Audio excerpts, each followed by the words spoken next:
So once you get your Chawans, you're gonna first start by rinsing them off with some water, and then you're going to feel around your Chawans. So mine's been rinsed, and I'm just going to like feel around the Chawan and find any areas that are like catching on my finger. If you have an area that's catching, you're just gonna take some sandpaper, go over that real fast, and make sure that there's no other areas that are sharp. If you find a sharp area with the clay, it may feel sharp now, but it'll feel like razor sharp once it's got glaze on it. So I'm gonna try to get through those areas. If you have something that may be detached, you can't really attach it until after all the glaze is done. So you'll just kind of have to keep track of it.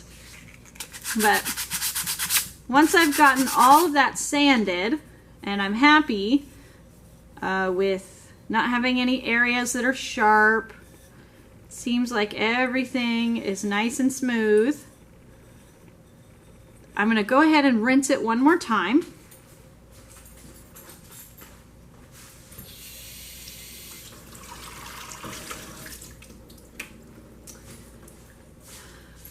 Now that it's rinsed, it's been sanded, now I can go ahead and dip it. So I'm gonna maybe kind of dab some paper towels on it so it's not dripping wet anymore.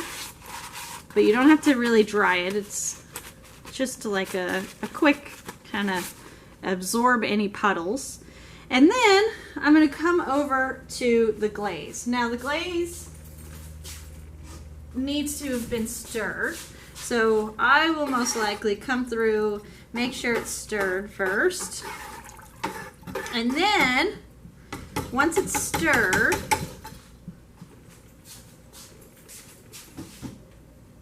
then it's ready for you to dip your project. So we're gonna do something where you're going to take a regular cup, you're gonna have probably a little smaller cup, and you're gonna pour it into your project. Then you want to work quickly and kind of move that liquid around on the inside of your project so that it fully coats the interior. Careful, because we don't really want it to drip, but if it does, it's not that big of a deal. We can just wipe off any drips we get later.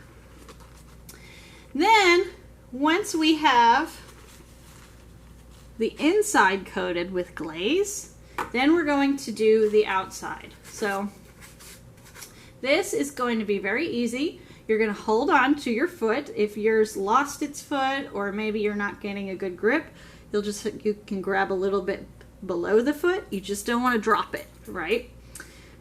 The idea is that you're going to dip it maybe about halfway.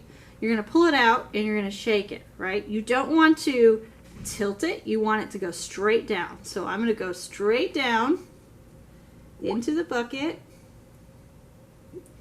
and pull it out. I'm going to kind of shake off any excess and see how it's coated on the outside. That's what you want. You don't want any on the foot, so I will be kind of wiping it down a little bit if any gets below that halfway point. But now that I'm done with this, I can put it over here. It will dry, and then Miss Moran will take it over to the kiln and fire it once it's dry. So that's how you dip your project in the glaze for firing. This color is going to be a really pretty green. And the glaze itself does run, which is why we're not dipping it all the way in. So hopefully you learned something, and I'm excited to see how your Chawans turned out. Thanks for watching.